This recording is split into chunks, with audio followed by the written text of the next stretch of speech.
Hi there Capricorns, welcome to my channel The Angel Witch Tarot. So this video is for the week of 23rd February 2026 to the 1st of March 2026.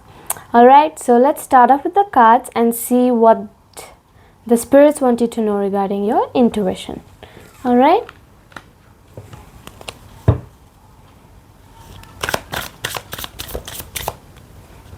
So we've got the light within, which says you carry a light that guides you through darkness. Trust it. And then we've got divine alignment,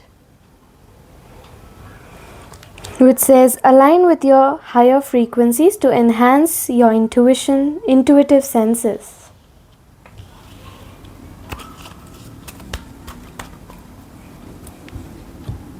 Let's move on to the tarot.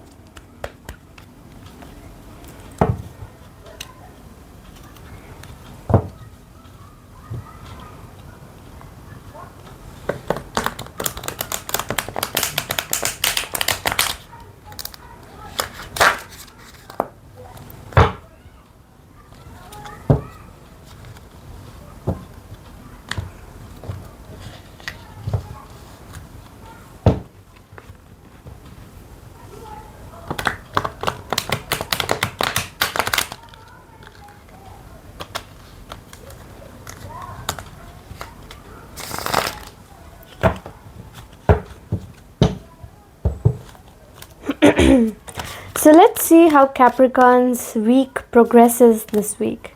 We've got the Sun upright. We've also got the Ace of Swords in reverse. And then we've got the Seven of Wands in reverse. Let's get the rest of the three cards and then later we'll see with the overall cards. We've got the Page of Pentacles in reverse, the Four of Wands in reverse,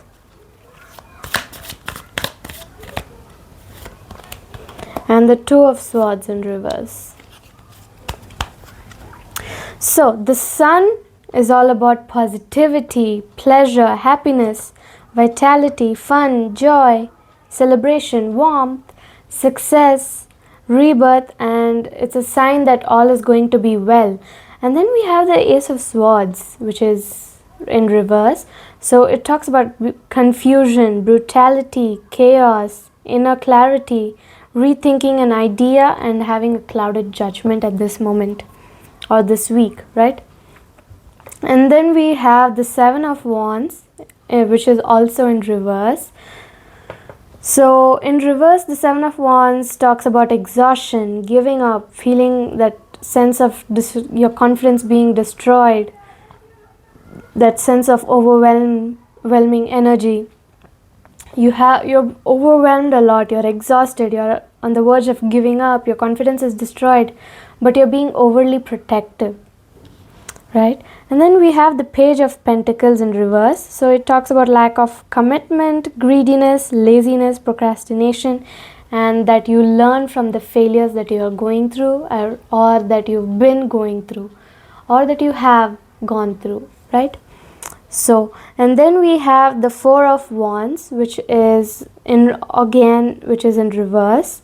So it talks about personal celebrations, inner harmony, conflict with others, lack of support, breakdown in communication, home conflicts, transitions and transience. So you will be having a transition coming your way, especially from all that confusion, brutality, the chaos, the lack of commitment. You're going to go through that phase of transition, right? And then we have the Two of Swords in reverse, which is all about the lesser of two evils. There is no right choice. It talks about confusion again. And then it also talks about indecisions and information overload, right? So we have the Eight of Cups, which is upright. So the Eight of Cups upright talks about disappointment, abandonment, withdrawal, escapism, walking away and leaving behind whatever baggage that you are carrying. And then we have the Emperor in reverse.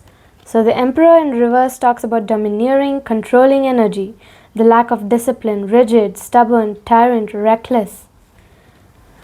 So you might be transitioning from this state of phase right now, and then you're going to move towards that positive phase, the phase that is saying all is going to be well, the sense of rebirth that you're having, the transition, transience, rebirth, success, positivity. All that positivity is coming to you this week. All right, just relax, calm down, because you're exhausted, you're giving up, your confidence is destroyed, you're overwhelmed, you're overly protective as well. So just take some time off. It's okay. Take a break, take a breath, and just relax. Everything's going to be fine. If you want, you can choose any form of meditation. Meditation does not necessarily mean meditating, because for me, meditation mostly comes from music or reading novels. So it's my sort of meditation. It puts me in that calm, peaceful sense of energy, the mood, right? So just do some sort of meditation, calm down, take a break, relax, and then you'll get all the positivity that you need, right? At the end of the week or in the middle of the week, you will end up getting the positivity coming your way. All right, so let's move on.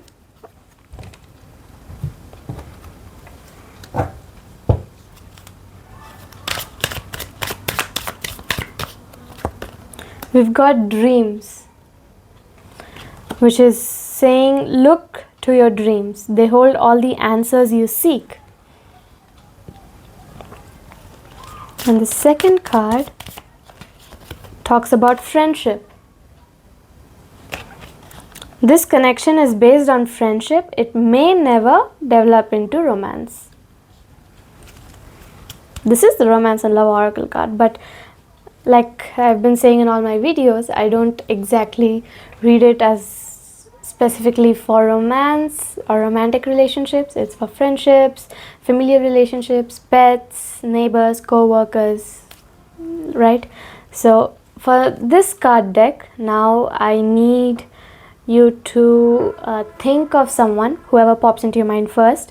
Think of that person and let their energy flow to me. It will flow, don't worry. I will pick 2 cards and see what's hidden in their heart that they're not able to say, right?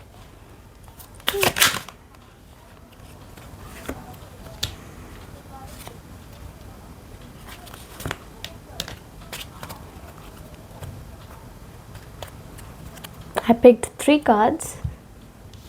So the first card says Joker. It's all just a game to them. They're very insincere and they're just having fun. The second one says Deadly Combo. Dangerous when together, very triggering and very explosive.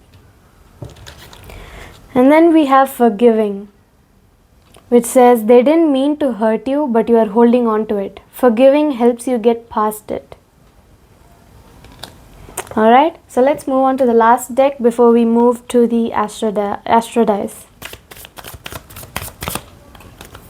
We've got the Nimble Bat, which is all about perception, change and flexibility. It says you need to have the courage to face the darkness within you.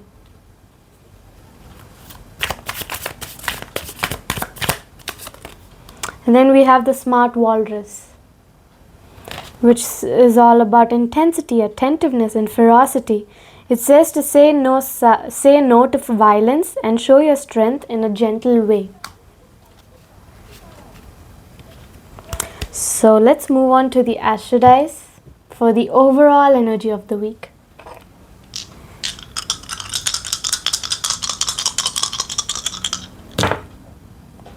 Alright, we've got Virgo, 9th house, and Saturn. So, Saturn is all about structure, right? So, structure, restrictions, discipline, karma, obligations, foundations, ambitions, responsibility, obstacles, authority, masculine figures, dominance, which could be talking about the Emperor card as well, because dominance, right? And then we have blockages, burdens, conventionality, traditions, right? And then we have Virgo. Virgo is the energy of humbleness, modesty, generosity, logical energy, the detail oriented, responsible, organized, critical and obsessive and clean, perfectionistic, solitude, rationality, curiousness, communicative, probably in writing, and then routines, service, helpful, and being environmentally conscious. And the ninth house here could be talking about long distance journeys like travel, right? Religion, philosophy, higher education, lawyers, dreams, divination, wisdom, the arts, the media, the publishing sector or field. And then it also talks about ethics, learning, and cultures. Alright, so this is the video for Capricorns. I'll see you in the next video. Bye.